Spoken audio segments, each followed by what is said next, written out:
Quer saber tudo sobre a história do capitalismo? Quais foram as suas fases, as políticas econômicas? Então, ó, se liga aí no vídeo.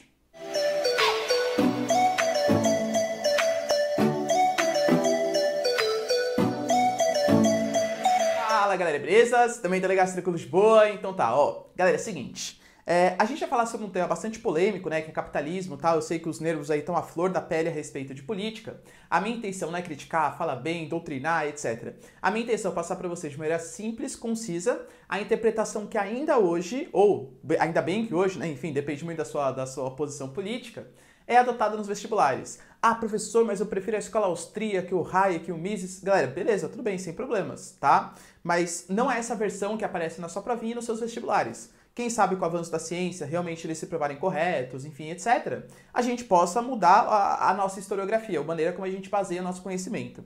Ainda hoje, a principal interpretação é a interpretação do materialismo histórico dialético, ou seja, que a sociedade, o capitalismo, ele foi evoluindo a partir da luta de classes entre um oprimido e um opressor.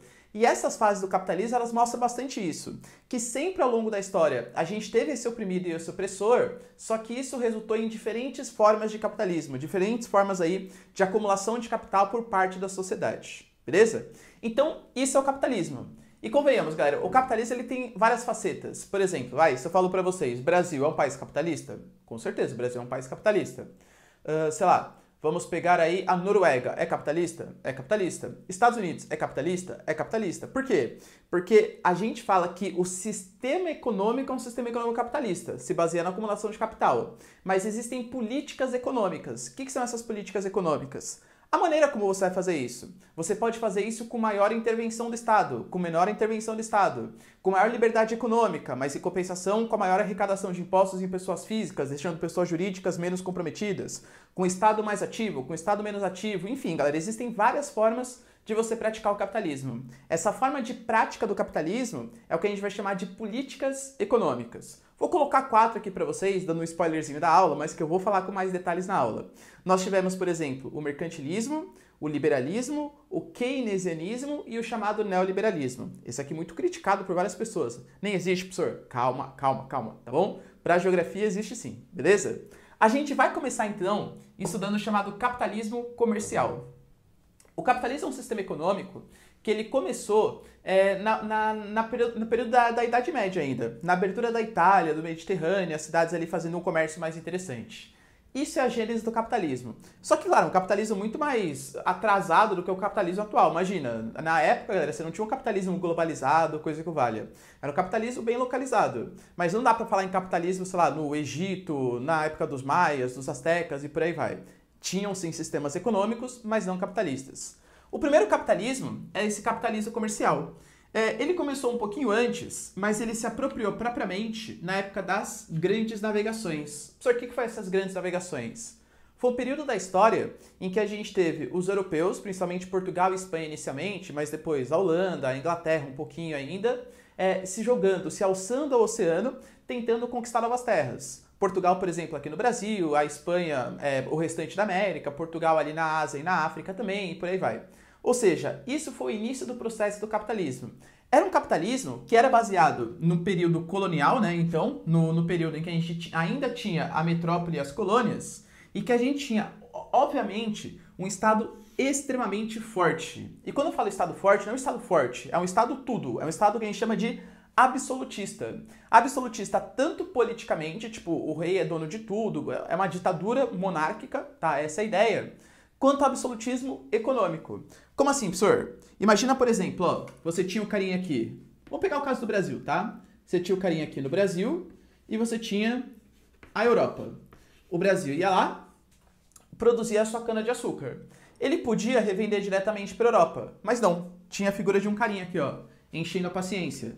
Esse carinha é a figura do rei. Então, vinha aqui o cara que produzia a cana-de-açúcar, o senhor de engenho e tal, passava pelo rei, o rei cobrava os seus impostos em cima disso, revendia para a Europa. A Europa queria, sei lá, vender uma manufatura para o Brasil, passava pela figura do rei, impostinho em cima disso e voltava para o Brasil. Ou seja, o rei é uma figura muito forte, uma presença muito forte na economia de um país, na economia de todos os países do mundo. Por isso que a gente fala que é um absolutismo político e econômico. A política econômica da época, isso aqui é super importante, tá? Grava isso aqui, ó. É o mercantilismo. É a primeira política econômica capitalista, efetivamente. A gente percebe algumas características. Por exemplo, época do metalismo, do pacto colonial. A gente tinha esse pacto colonial. Qual que era a ideia, pessoal? Isso aqui é uma coisa super importante também, tá? Essa DIT. Isso aqui que significa essa DIT? Vou colocar aqui pra vocês, ó. É a divisão. Eu vou falar bastante nessas fases do capitalismo, tá? É a divisão internacional do trabalho. Basicamente, esse conceito, essa DIT, ela tá falando pra gente qual que é o papel que cada país exerce na economia mundial. É comum você ouvir numa prova e falar assim, qual é o papel do Brasil na DIT atual? Ou seja, como que o Brasil participa efetivamente no comércio mundial? Nós exportamos commodities, nós exportamos produtos manufaturados com tecnologia estrangeira. Então, esse é o papel do Brasil na economia. Você pega, sei lá, o papel da China na economia. A China é tudo, né? A China produz tecnologia, a China exporta manufaturados, é o país que mais exporta produtos industrializados e importa commodities de maneira geral. Então, DIT é o papel que cada país exerce na economia mundial. A primeira DIT que a gente teve, que é a DIT que coincide com o capitalismo comercial, a gente tinha dois grupos de países só praticamente, que participavam ativamente do capitalismo, que eram as colônias e as metrópoles.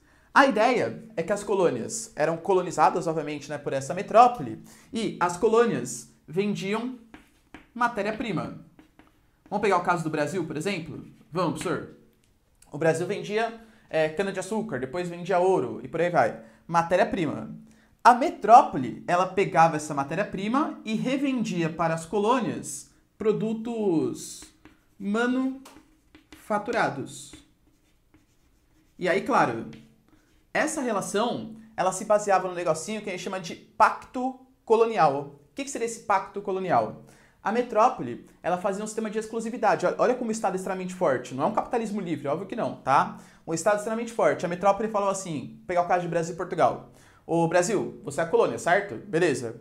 Vocês sabem que vocês só podem comercializar comigo. E aí fica fácil para a metrópole, né? Porque se o Brasil só pode vender para Portugal, Portugal pode pagar o preço que quiser pelas matérias-primas brasileiras. Se o Brasil só pode comprar manufaturados de Portugal, fica fácil para Portugal também, porque ele pode colocar o preço que ele quiser nos produtos que ele tem, percebe? Então essa relação é uma relação muito mais benéfica para as grandes metrópoles, ou seja, foram se enriquecendo aqui. Portugal, Espanha. A Espanha fala que basicamente roubou todo o ouro, todo o minério que tinha nas suas colônias americanas. Enquanto para as colônias, isso tende a deixar a população bem mais pobre, tá? Claro que assim, existe uma elite colonial, o senhor de engenho e tal, que até acaba se dando bem. Não tão bem quanto a metrópole, mas até acaba se dando bem. Tudo bem? Isso foi o sistema que foi organizado durante o capitalismo comercial, a primeira fase do capitalismo. Perceba como é muito diferente do capitalismo atual. Muito diferente mesmo, tá? Mas foi a gênese, foi o período ali que iniciou o capitalismo como a gente conhece hoje, tá bom? Galera, tira o print que a gente vai falar sobre o capitalismo industrial agora. A próxima fase do capitalismo é a fase do capitalismo industrial. Percebam que, galera, acho que fica bem nítido, né, quando a gente fala de capitalismo industrial, o que é mais importante aí nessa fase do capitalismo, que é a produção industrial. Então, o capitalismo industrial ele começa no momento da primeira revolução industrial. A primeira revolução industrial não é o tema da aula de hoje, né, mas só uma pitadinha para vocês, que ela se inicia com a Inglaterra no processo de cercamentos, tem a introdução da máquina a vapor, a indústria têxtil, enfim. Então, o modo de produção ele acaba ficando bastante diferente. A gente pode falar que o nível de comércio ele acaba aumentando cada vez mais. E aí imagina, aquela situação que eu tracei para vocês na lousa passada. A gente tem um burguês de um lado, um cara que produz alguma coisa de um lado, e um burguês do outro lado. Eles querem fazer comércio entre eles. E cada vez mais, com o avanço da Revolução Industrial, os modos de produção, a produção desse cara aumenta, a produção desse cara aumenta. Só que tem a figura de um idiota aqui, ó. Perdão, idiota não, hein? Mas de um tonto aqui, ó, que fica atrapalhando as relações comerciais, que é a figura do rei. Lembra do capitalismo comercial? O burguês produz, vende para o rei. O rei cobra imposto, o rei vende para cá, o burguês produz, beleza? Ou seja, o rei burocratiza, atrasa as relações econômicas. Então, a Revolução Industrial, ela vai surgir no momento ali no século XVIII, em que ela vai estar pedindo por liberdade econômica. E a liberdade econômica só vai vir com a liberdade política também, tá? Ou seja, é importante nessa fase do capitalismo comercial a gente finalizar o poder do rei. Rei, sai daí. Revoluções burguesas tentam acabar com esse poderio tão grande do rei. Mas antes disso, vamos voltar um pouquinho aqui, ó. O capitalismo industrial, ele é baseado então no liberalismo econômico e no liberalismo político. Isso tem muito a ver, galera, com o iluminismo. O iluminismo, que foi uma corrente de pensamento surgida também, né, nesse contexto aí do capitalismo industrial, que pregava a ciência acima da fé. Muito do poder que vinha dos reis, esses reis absolutistas, era porque os caras eram vistos como se fosse uma espécie de representante de Deus aqui na Terra. A ciência veio mostrar, não contra a religião, claro que não, né? Mas contra a religião sendo usada para fins políticos. E aí, quem fez essa revolução? Quem fez essa corrente de pensamento? A burguesia, é óbvio. O iluminismo é uma corrente de pensamento, obviamente, burguesa. Os burgueses que estavam querendo, poxa, esse cara nunca vai sair do poder se ele efetivamente for um representante aqui de Deus aqui na Terra. Então, o iluminismo, a iluminação, né? Sair das trevas, essa é a ideia do iluminismo. Colocar a luz na cabeça das pessoas, colocar a ciência na cabeça das pessoas, fez justamente nesse período. E aí começa a ficar difícil para os reis manterem o seu poder de divindade, representante de Deus.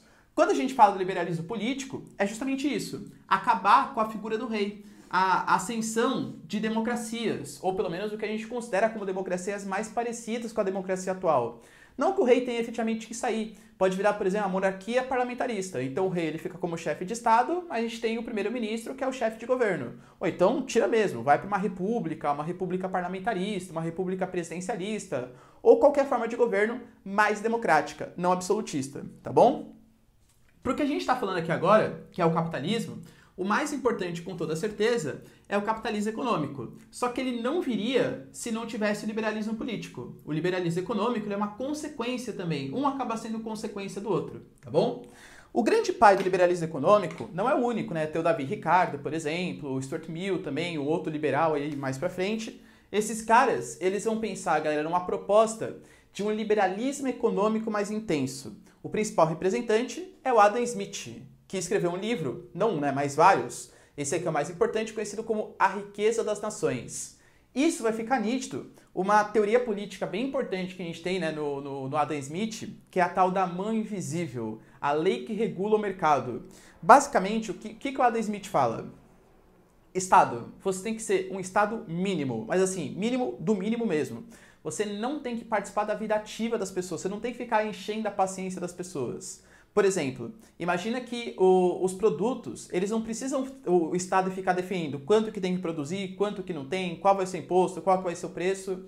Essa teoria do Estado controlar o preço acaba distorcendo as leis do mercado. É uma teoria, assim, que com algumas adaptações é bem praticada hoje em dia por várias escolas, né? A escola de Chicago, a escola austríaca, por exemplo, de economia. Mas qual que é a ideia, pessoal? O que é essa ideia da mão invisível? É a lei da oferta e da procura. Então, por exemplo, vamos imaginar que eu quero vender esse apagador aqui, ó. Se eu tenho um apagador, eu vou vender ele, quero vender por R$100. Professor, por R$100? É. Não é liberalismo? O Estado não tem que ficar falando qual que vai ser o preço do negócio. Vou vender por R$100. Só que vocês concordam que tem várias outras pessoas no mundo que também vendem apagador? Se eu vender isso aqui a R$100, quantos apagadores que eu vou conseguir vender? Galera, de verdade, nenhum, tá? Porque é muito caro pro preço, né? Pra coisa que eu tô produzindo. Então, o que vai acontecer? Eu vou ser obrigado a, naturalmente, abaixar o preço do apagador até um determinado momento em que eu perceba que o apagador ainda está me dando lucro, mas está com preço baixo o suficiente para que outros apagadores não tirem vantagem do preço.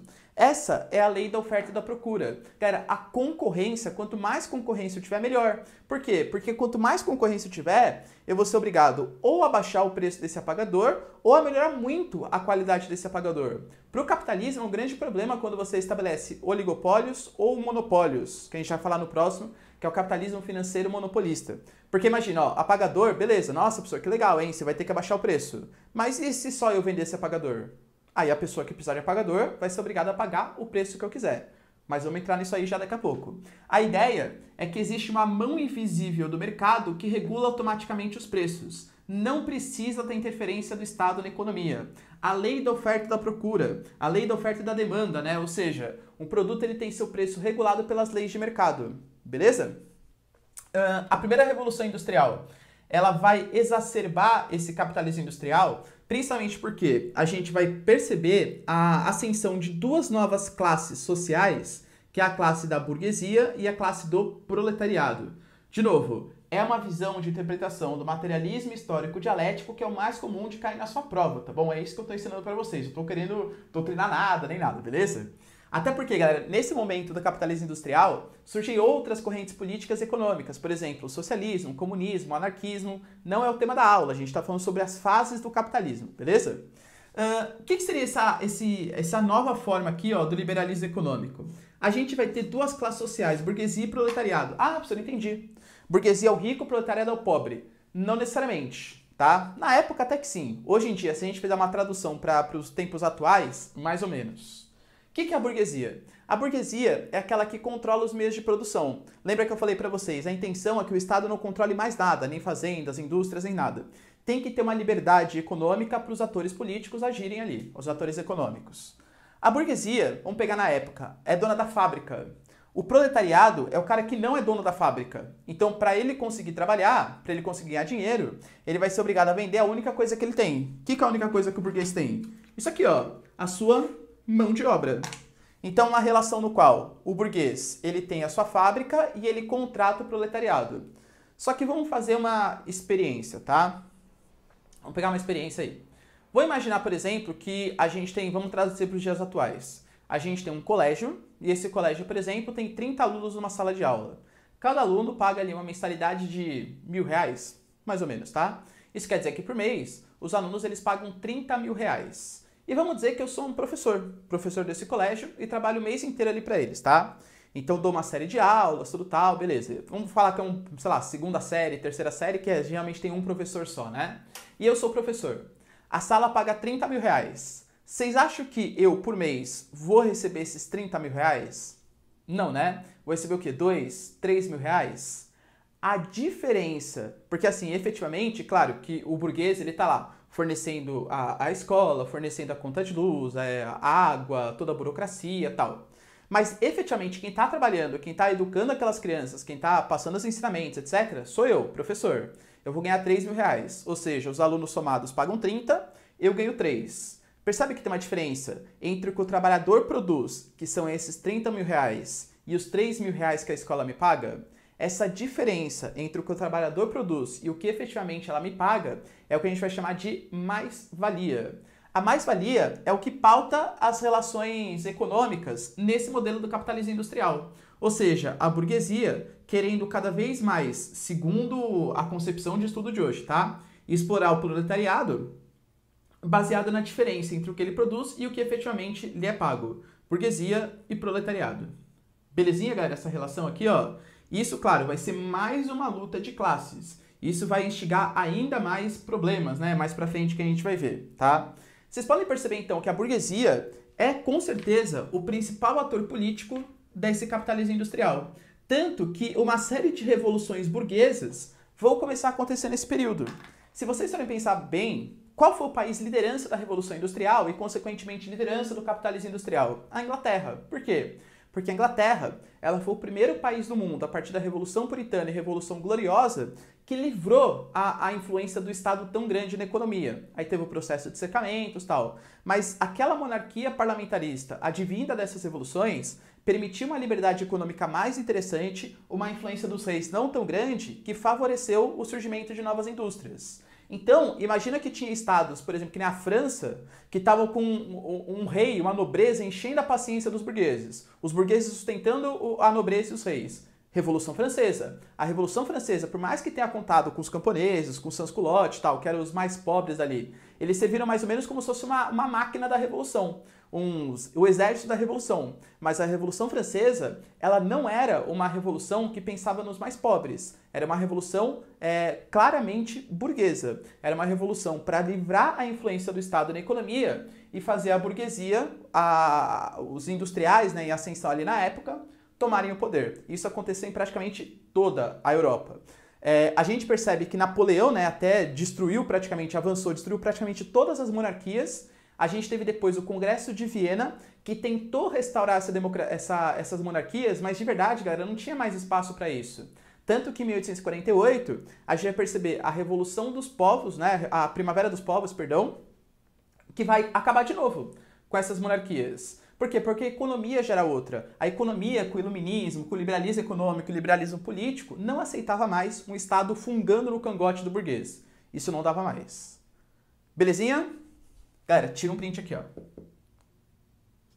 Lembrando que o capitalismo industrial, ele vai até meados da segunda revolução industrial, ou seja, até o finalzinho do século XIX, quando a gente vai começar a perceber que um outro fator ele começa a ter grande importância, tá? A DIT, ou seja, a Divisão Internacional do Trabalho, o papel que cada país vai ter na economia mundial, a gente consegue dividir em dois grandes grupos, que são os países desenvolvidos e ou as metrópoles, os subdesenvolvidos e ou as colônias. Mas já não superou o período colonial? Cuidado! Aqui não é mais aquele período colonial do século XVI, etc. Aqui é um novo momento, que é o momento do imperialismo. O imperialismo europeu, ele avança na Europa, principalmente na Europa, assim, né, na Ásia e na África. O imperialismo europeu, ele vem avançando principalmente após a segunda revolução industrial, tá bom? A gente percebe que o imperialismo europeu, basicamente, ele é consequência da segunda revolução industrial. Os países europeus, eles estavam passando por um aumento muito grande da sua produtividade, graças ao advento da eletricidade, do petróleo, do aço, uma indústria automobilística, então estava vendendo cada vez mais. Precisava de matéria-prima e mercado consumidor. Os europeus, então, voltaram os olhos para as Américas, mas os Estados Unidos falou, ô europeu, sai daqui, hein? América para os americanos, doutrina Monroe. Os Estados Unidos, ele já era um país que estava crescendo bastante nesse momento do final do século XIX, com o Fordismo, etc. E o que os europeus fizeram, então? Eles foram lá e colonizaram, ou neocolonizaram, imperializaram a África e a Ásia, de acordo com seus próprios interesses. Tanto que você pega as fronteiras da África, principalmente no norte, pode perceber que são todas linhas retas. A Líbia, a Argélia, a Tunísia. Por que são linhas retas? Porque os europeus literalmente sentaram numa mesa e eles resolveram, olha, essa parte vai ser minha, essa parte vai ser minha, tudo tal, tá bom? Ou seja, a gente tinha países desenvolvidos, a exemplo dos Estados Unidos, e ou as metrópoles, a exemplo dos países europeus. E tínhamos os subdesenvolvidos, por exemplo, é nós, Brasilzão, que já tinha ficado independente, né, em 1822, e ou as colônias, na Ásia e na África. Pode perceber que a relação comercial ela continua praticamente a mesma. Enquanto os países subdesenvolvidos, eles... Opa, aqui está ao contrário, né? Enquanto os desenvolvidos, eles fornecem manufaturados para os subdesenvolvidos, a gente percebe que os subdesenvolvidos, eles vão fornecer produtos primários para os países europeus, tá bom? Pode perceber que esse erro ele foi proposital, claro, só para ver se vocês iam ficar incomodados, se vocês sabiam, né, que estava errado. Obviamente, como vocês são ótimos alunos, vocês perceberam isso direitinho, não foi? Então tá, ó. Essa era a DIT. Esse era o papel que cada país tinha na economia mundial durante o capitalismo comercial. Belezinha? Galera, tira um print aqui, ó. Passado então o capitalismo industrial, aquele momento onde a indústria tem a pujança econômica responsável pelo crescimento econômico, vai surgir uma nova fase do capitalismo financeiro ou financeiro monopolista. Eu vou dividir com vocês em 4 fases.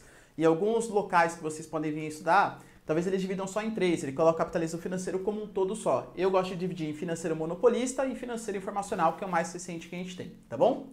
O que a gente percebe? Que esse capitalismo financeiro monopolista, ele é mais típico do momento após a segunda revolução industrial. Lembra daquela ideia do Adam Smith que eu falei para vocês? Olha, é super legal a livre concorrência. Se a gente tiver várias empresas concorrendo, elas vão ser obrigadas a baixar o preço e oferecer os melhores produtos. Concordo. O problema é que para isso funcionar, o Adam Smith falou que tinha que ter a livre concorrência.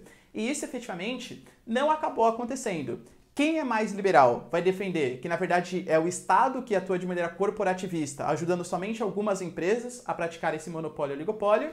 Quem é mais interventor, defende uma intervenção do Estado na economia, diz que não, é um processo natural do capitalismo. O aumento da desigualdade social. E aí a gente vai ter algumas poucas empresas se dando cada vez melhor, fazendo com que pequenas empresas não tenham chance de concorrência contra esses grandes monopólios e oligopólios, tá bom?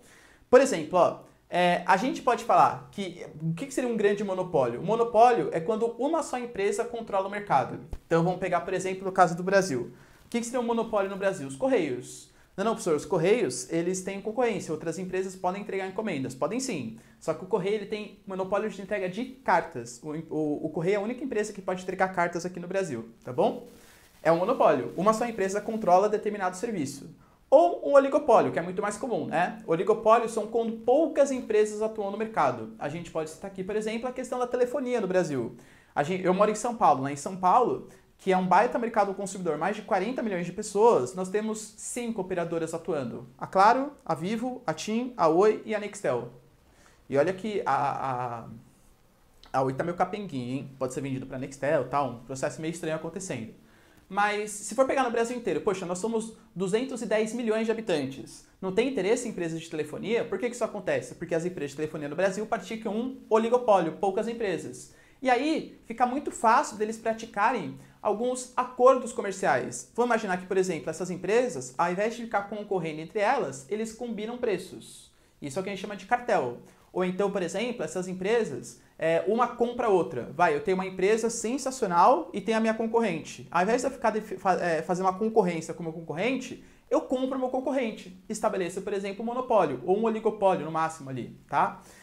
Ou então, eu tenho, que isso é um trust, né? Posso ter uma holding. Uma holding, eu crio uma empresa mãe que detém o controle acionário de várias outras. Aqui no mercado brasileiro, a gente tem exemplos, né? Da P&G, que é da Unilever, da Nestlé, da Coca-Cola, todas essas são holdings. A gente acha que existe uma livre concorrência no mercado. Quando você vai ver, pouquíssimas empresas controlam praticamente todos os produtos. A Mondelez é um outro grande exemplo, tá? Aliás, tem até um vídeo aqui no canal que eu vou deixar no izinho aí pra vocês, que fala sobre monopólios e oligopólios, que não é o tema da aula de hoje exatamente, mas vê lá no quem está interessado, vê lá no cardzinho que é bem interessante, tá bom? Então, ó, monopólios e oligopólios são quando poucas empresas controlam o mercado. Isso começou a acontecer. E aí, aquela ideia da livre concorrência começa a ir por água abaixo. Imagina, a gente está falando no contexto histórico em que a gente tem a formação de grandes conglomerados, tanto no capital privado, quanto em capital nacional também, quanto do Estado. A gente está falando que liberalismo é esse? Em que a gente tem um imperialismo econômico, um imperialismo político, um imperialismo europeu, em que os europeus decidem qual país é de quem. E isso é livre concorrência? Óbvio que não, tá? Então essa ideia da livre concorrência começa a entrar em declínio. A gente pode falar, galera, que nesse momento também os bancos e bolsas de valores, claro, né? Eles começam a ganhar bastante destaque e a gente começa a perceber uma diferença bem efetiva entre o que a gente chama de capitalismo, entre capital fixo e capital especulativo. Esse capital especulativo que eu coloquei para vocês é um pouco mais complexo, que é o capital de bolsas e bancos. O que seria o capital fixo? Primeira coisa, o que é capital? Pessoal, capital é dinheiro. Não vai por essa não, tá? Se eu tivesse que sintetizar ou traduzir para vocês a palavra capital, eu falaria em investimento. Vou pegar, por exemplo, meu canal aqui, ó. Meu canal, claro, tenho fins didáticos, eu gosto de dar aula, tudo tal. Só que também eu gosto de ganhar o AdSense do YouTube, né? Tem essas coisinhas e tal. O que seria um capital? É um investimento que eu faço para conseguir ganhar mais capital. Então, por exemplo, tenho meu celular. Meu celular, para mim, é um capital. É um investimento que eu fiz para ganhar mais dinheiro. Sei lá, o equipamento de iluminação é capital. A lousa é capital. O giz é capital. Galera, tudo que eu comprei para conseguir ganhar mais dinheiro, eu posso chamar de capital. Só que são coisas concretas, tá vendo? Minha lousa, meu celular, meu equipamento, tudo isso aqui é coisa concreta, coisa que existe. É o que a gente chama de capital fixo. Predominou muito no capitalismo comercial e no capitalismo industrial. O capitalismo financeiro, a grande diferença é que agora o capital que mais se destaca não é o capital fixo, coisas concretas, e sim o capital especulativo. Ou seja, aquele dinheiro que você gera não necessariamente comprando coisas concretas, mas fazendo investimentos. Por exemplo, quando você vai lá e empresta dinheiro para um banco, isso é capital especulativo, numa poupança, por exemplo, ou num CDI, qualquer coisa que valha. Quando você empresta dinheiro para o Brasil, Tesouro Nacional, capital especulativo. Quando você investe, por exemplo, numa bolsa de valores, capital especulativo. Esse capital especulativo, ele também pode ser chamado de smart money, ó, em inglês, ou capital volátil. E aí, para quem é da química, que manja muito mais do que eu sobre isso, né? Um produto volátil é aquele que se esvai muito fácil. Sei lá, nossa, tal substância é volátil, quer dizer que ela evapora muito fácil. Essa é a ideia do capital especulativo. Olha como o mundo hoje, com essa predomínio do capital especulativo frente ao capital fixo, ele é mais sujeito a crises econômicas. Vou imaginar, por exemplo, que estoura uma crise no mundo. Sei lá, no século XVIII, que era o capitalismo industrial ainda. Eu tinha um investimento nos Estados Unidos. Cara, eu posso tirar meu investimento de lá? Claro que eu posso. Só que daí eu vou vender a minha indústria, vou vender meus equipamentos, vou demitir funcionários. é muito mais burocrático, é muito mais lento o processo. Hoje em dia, eu vejo uma notícia saindo ali na mídia. Nossa, sei lá, tal empresa afundou petróleo não sei aonde. O que eu faço? Eu vou no meu celular e retiro as ações daquele mesmo momento. Ou então, sei lá, Brasil, coisa que quase nunca acontece, Brasil é denunciado em escândalo de corrupção. O que os investidores fazem? Todos eles tiram o dinheiro deles das bolsas brasileiras ou dos bancos brasileiros ao mesmo tempo pelo celular. É muito fácil fazer isso.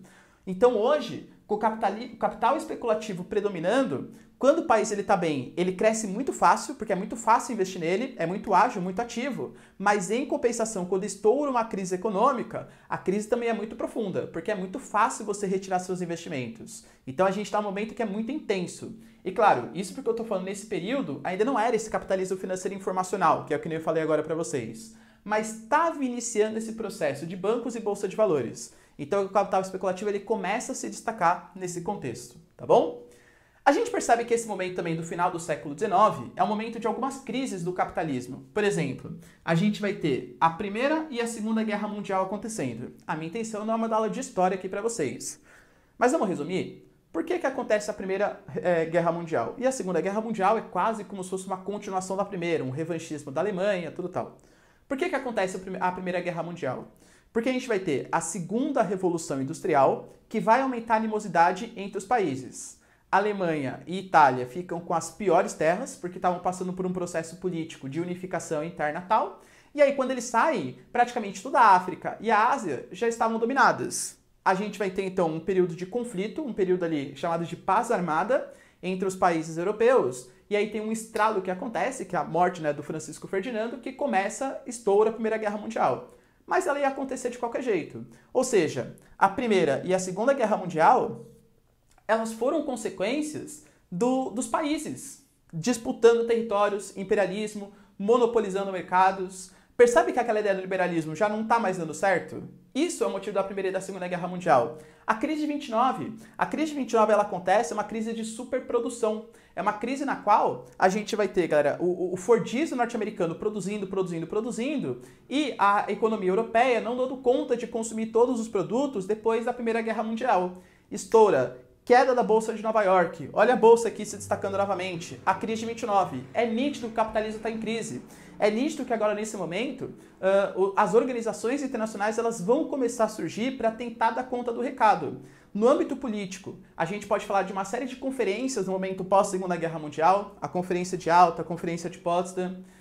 A gente pode falar da própria Conferência de São Francisco, que criou a ONU em 1945 com uma resposta à Segunda Guerra Mundial. Mas como a gente está discutindo aqui as fases do capitalismo, o que aconteceu no capitalismo, a gente vai ter uma conferência bem importante, chamada de Conferência de Bretton Woods.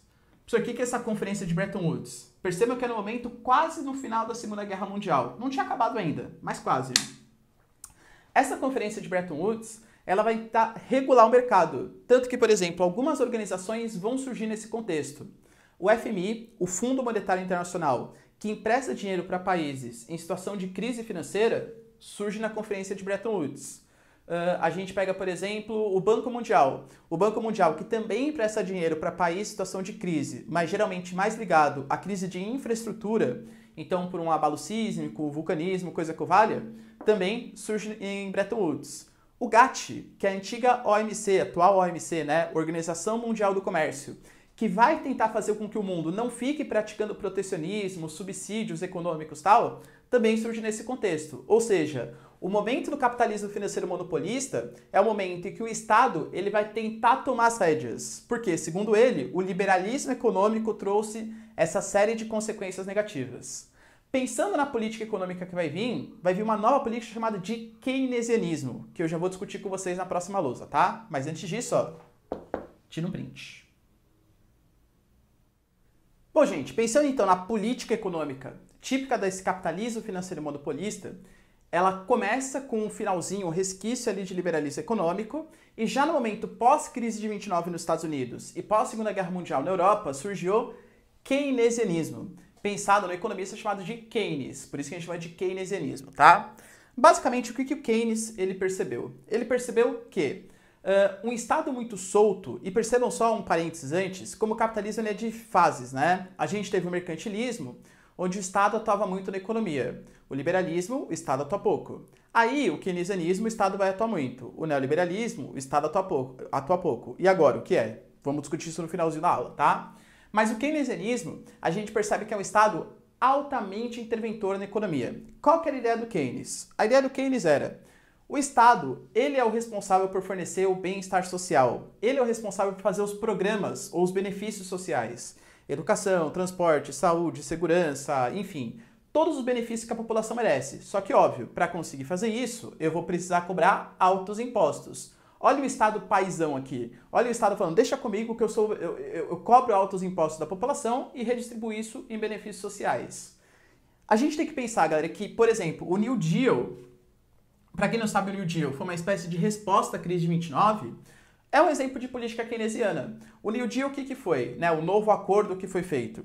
Quando a gente teve a crise de 29 com o Hoover, do Partido Republicano, lá em 1929, a gente teve a eleição consequente do Roosevelt, do Partido Democrata, para tentar dar uma solução para isso, e ele fez sucessivas intervenções do Estado na economia. Essas políticas ficaram conhecidas como New Deal. Só para vocês terem uma noção de uma das coisas que ele fazia, essa intervenção que ele fazia, era, por exemplo, construção de obras públicas. O Estado era responsável por construir, sei lá, pontes. Professor, por que vai construir ponte? Olha a lógica. Para a gente ter uma economia saudável, a gente precisa entrar no círculo virtuoso da economia. Basicamente, o que seria esse ciclo virtuoso? A gente precisa que as pessoas consumam. Porque se tiver consumo, isso vai fazer com que as empresas tenham mais lucro. Se as empresas tenham mais lucro, elas vão contratar mais funcionário. Por que o professor contrata mais funcionário? Porque vão querer expandir, né? Vai abrir outro comércio, uma transacional e tal. Se as empresas têm mais lucro, contratam mais funcionário. Se tem mais funcionário contratado, isso gera mais consumo. Se tem mais consumo, as empresas têm mais lucro. Contrata mais funcionário, mais consumo, mais lucro, enfim. Isso é o ciclo virtuoso da economia. É o que todo governo quer atingir. Por exemplo, o Brasil, quando estourou a crise de 2008, o que o governo Lula ele fez? Estimulou o consumo. Compra aí crédito 60 vezes, redução do IPI, população, consome, pelo amor de Deus. Os norte-americanos, por exemplo, na crise de 2008, quando a gente teve lá o Obama tendo que lidar com a crise econômica, o que ele fez? Um pacote de ajuda aos bancos, às montadoras. Vocês estão indo à falência? Não faz mal. O Estado garante lucro para vocês. O Estado vai lá, financiou, dá grana para banco, enfim, para as empresas não irem à falência.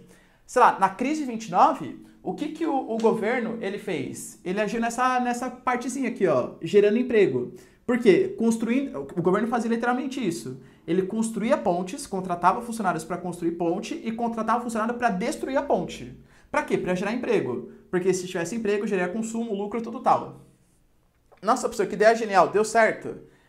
É mais ou menos, tá? Eu diria assim, que foi um importante passo para a reconstrução da economia norte-americana, mas o que efetivamente melhorou a economia americana no pós-crise de 29 foi a Segunda Guerra Mundial. Os norte-americanos adoram uma guerra, porque eles são a indústria bélica mundial. Quanto mais guerra tiver, mais armas eles vendem, mais impostos e, consequentemente, benefício aí para eles, tá?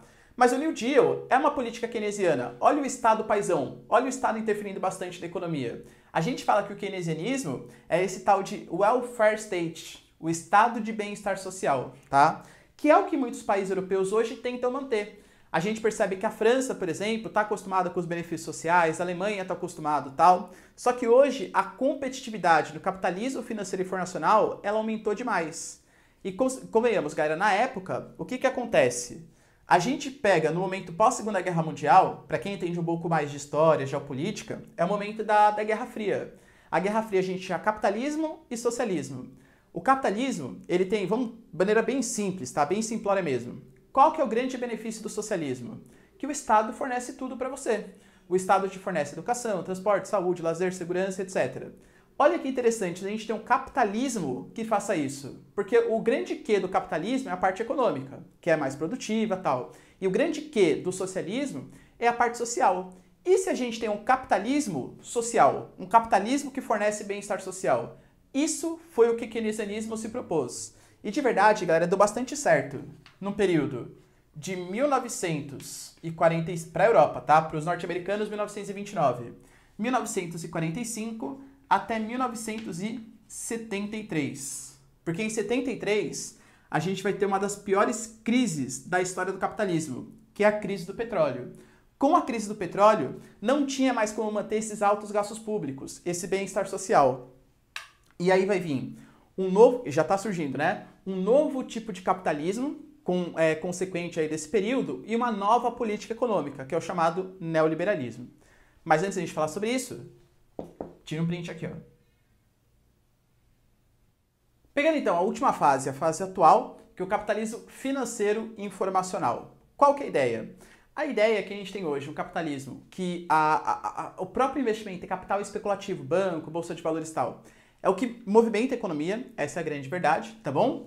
E que é consequência da chamada terceira revolução industrial. A terceira revolução industrial, de novo, aqui não é uma aula sobre indústria, tá? A gente pode até fazer aulas aqui no canal, vai ter aulas no canal sobre isso, mas a ideia da terceira revolução industrial foi uma revolução técnico-científica informacional. Olha essa palavrinha aí. Por quê? Porque a terceira revolução industrial, dentre outras coisas, né, automação, química fina, tudo tal, ela promoveu uma revolução na maneira como a gente se comunica. A comunicação ficou muito mais rápida, tanto que a globalização, da maneira como a gente conhece hoje, essa relação tão forte entre povos, pessoas, ela também é consequência da terceira revolução industrial. A terceira revolução industrial, ela provocou um desenvolvimento muito grande das redes geográficas, que a gente vai chamar de rede material, que é rede de transporte, né? Então ferrovia, hidrovia, rodovia, etc. E para a aula de hoje, que é a mais importante, da comunicação. Aqui nesse momento, a comunicação começa a ficar muito mais eficiente. E quanto mais comunicação é eficiente, mais o capitalismo ele consegue se propagar. Lembra que eu falei para vocês do capitalismo, do capital especulativo? Imagina agora que você consegue fazer isso com o seu celular, que você consegue fazer isso com o aplicativo. As coisas são muito dinâmicas, as coisas são muito intensas. Perceba, galera, que uma notícia que sai acaba prejudicando tudo. Pra vocês terem uma noção, eu confesso que eu não sei o nome dela direitinho, tá? Mas é uma das Kardashian, uma delas. Uma delas fez um post, um story, aliás, no Instagram, falando mal de um produto, de uma maquiagem. Tantos seguidores ela tem, ela foi capaz de fazer com que as pessoas tirassem suas ações, tirassem seus investimentos dessa empresa de maquiagem e essa maquiagem perdesse assim 20% do seu valor em um único dia, por conta de um post no Instagram, de um story no Instagram. Olha a capacidade informacional que existe hoje. Percebe como o capitalismo está na mão da comunicação? E isso porque eu estou falando na década de 70, esse período aqui, né? A gente está falando hoje de tecnologia 5G, de tecnologia de comunicação, assim, praticamente instantâneo o negócio, tá? Então o capitalismo está passando por uma nova fase. Se a gente falar quando que surge esse capitalismo financeiro informacional? É consequência da terceira revolução industrial, mas a política econômica que caracteriza ele vai surgir um pouquinho mais tarde. Vai surgir nos países desenvolvidos na década de 80 e nos países subdesenvolvidos na década de 90. Quando eu falo para vocês do neoliberalismo, seria a ideia de um Estado mínimo. E de novo, né? Percebam como o capitalismo é cíclico. A gente tem um período em que o Estado interfere muito no mercantilismo, liberalismo, pouco, keynesianismo, muito, neoliberalismo, pouco. Esse neo, novo. Então, é um novo liberalismo, é um liberalismo que vem surgindo nesse momento. Por quê? Com a crise do petróleo, não tem mais como o Estado ficar sustentando aquele welfare state, aquele estado de bem-estar social. Isso não existe mais, tá? Imagina, ficar sustentando educação, transporte, saúde, segurança, não existe. E lembrando que uma das coisas que motivavam o welfare state era justamente o quê, galera? Justamente a competitividade que havia com o socialismo. Na década de 80, o socialismo já estava entrando em crise. Então não tinha mais aquele socialismo, o ideal de uma sociedade que ia ser controlado, sem desigualdade social. Isso não existia mais, tá? Então não precisava de um capitalismo tão humanizado como era feito daquela maneira. Tá? Qual que é a ideia? A gente vai ter dois pais, digamos assim, do neoliberalismo, que é a Margaret Thatcher no Reino Unido. Aliás, tem um filme sensacional que eu recomendo muito, chamado A Dama de Ferro, a Meryl Streep que faz, é um filme sensacional, que fala um pouquinho da história da Margaret Thatcher, conhecido como a Dama de Ferro no Reino Unido, e Ronald Reagan, um conservador nos Estados Unidos. Qual que era a ideia dos dois? A ideia dos dois foi que foram governos muito impopulares naquele momento. Talvez importantes economicamente, mas impopulares naquele momento. Por quê?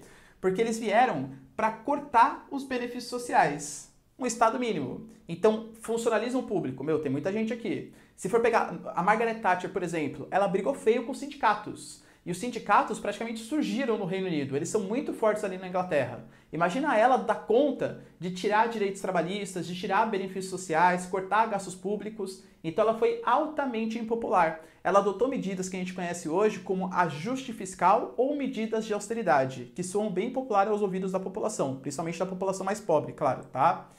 Mas ele foi importante para recuperar as contas públicas. Para os países subdesenvolvidos, inclusive a nós, na década de 90, veio no chamado Consenso de Washington, em 1989.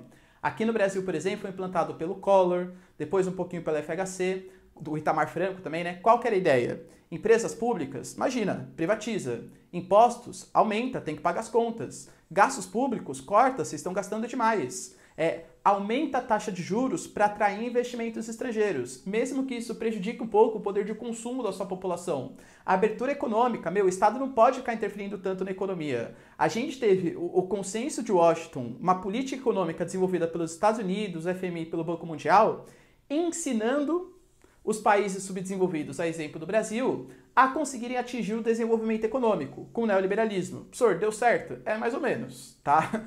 Bem mais ou menos.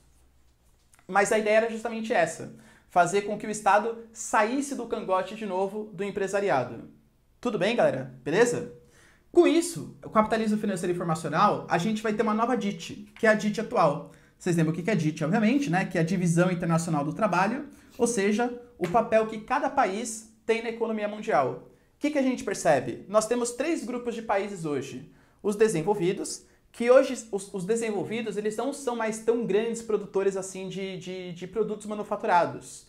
Se você for pegar a produção industrial, onde que está localizado hoje? No Brasil, na China, no México, na Turquia, na Argentina, nos chamados países emergentes. Mas os desenvolvidos, eles ainda são o centro do capitalismo. Os principais bancos, bolsas de valores, a parte da gestão que produz tecnologia, universidades, conhecimento, capitais e empréstimos, a parte financeira, né, capitais e tecnologias, ainda está centrado nos países desenvolvidos. Claro, galera, a gente não... Mas não precisa de indústria? Claro que é bom ter indústria, né? Mas é muito caro para esses países hoje sustentarem as suas indústrias no país de origem. Vai pagar o salário de um alemão ou um salário de um chinês? É muito mais barato para pagar um salário de um chinês, percebe? Então uma indústria, sei lá, a Volkswagen, que é alemã, ao invés de produzir na Alemanha, vai produzir na China, muito mais barato, dá muito mais lucro para ela.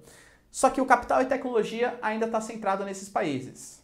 Tudo bem? Hoje a gente passa por um processo de desconcentração industrial.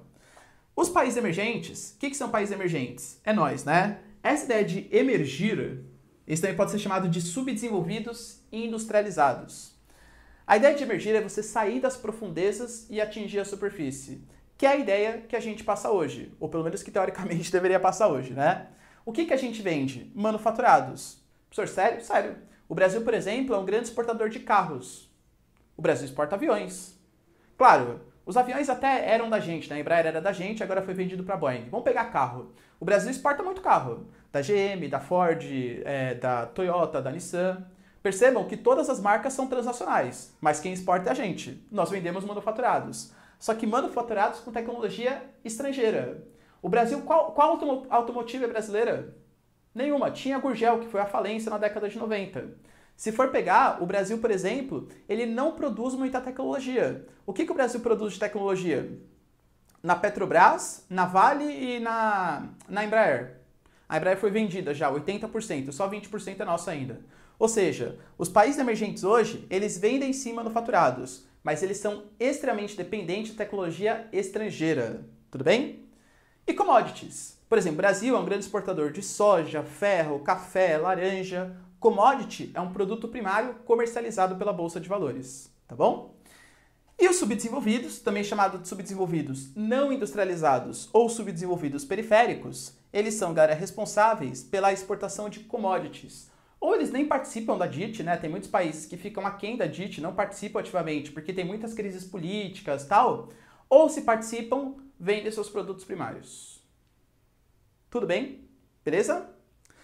Galera, ó, isso foram as fases do capitalismo para vocês e, consequentemente, a DIT de cada uma dessas fases.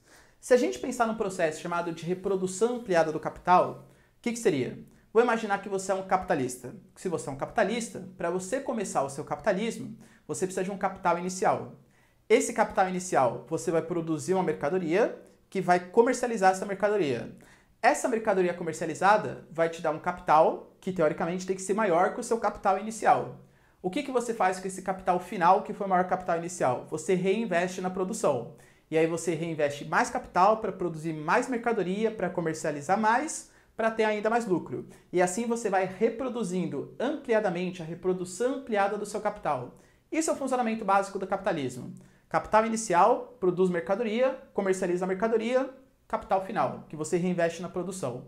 Percebam que cada uma das fases do capitalismo, ela mexe com um setor diferente dessa reprodução ampliada do capital. O capitalismo comercial é quando a parte do comércio das mercadorias era a parte mais lucrativa. Lá no período colonial, quem se dava melhor? Eram os portugueses que realizavam o comércio na Europa do açúcar ou o senhor de engenho que produzia açúcar no Brasil? É o que realizava comércio. No capitalismo industrial, a parte mais lucrativa do processo não é você comercializar o produto, é você produzir o produto. E aí a gente tem os países que se industrializaram primeiro, a exemplo da Inglaterra, depois a Holanda, a Bélgica e tal, se dando muito melhor que os outros países. Hoje, tanto no capitalismo financeiro monopolista que a gente tinha no final do século XIX, quanto principalmente hoje o capitalismo financeiro informacional, a parte mais lucrativa do processo é justamente essa, ó, ter capitais e tecnologia. Não é mais produzir manufaturas. Galera, produzir manufaturas, claro que é importante, mas é mais importante você ser o gestor, você o cara que produz a tecnologia para produzir aquela manufatura. Então você vende capital, você vende tecnologia. É a parte mais lucrativa do processo. Quando o país ele quer modificar, ele quer sair desse patamar de emergente e se tornar um país desenvolvido, ele faz que nem a China está fazendo hoje. A China, na década de 90, era um país emergente, com toda certeza. E vamos esquecer as questões sociais, tá? Só as questões econômicas, estou falando. Era um país emergente. Reproduzia tudo. Bugiganga. Falava uma coisa chinesa. Zoado. Hoje em dia a China não é mais assim. A China, por exemplo, é a liderança na tecnologia 5G. Huawei, Xiaomi, marcas automobilísticas, Jack Motors, Chery, a Lenovo, tudo são marcas chinesas. A China hoje, ela está saindo desse patamar e está vindo para esse patamar, exportando cada vez mais capitais e tecnologia. Isso é se tornar um país desenvolvido. Quando que o Brasil, sem investir em pesquisa e desenvolvimento, vai sair da condição de país emergente para virar desenvolvido? Só nunca. Tudo bem, galera? Deu para entender? Tira um print aqui. É isso aí, galera. Se vocês curtiram a aula, então, ó, deixa seu like, se inscreve no canal. E é isso aí. Beijos, abraços e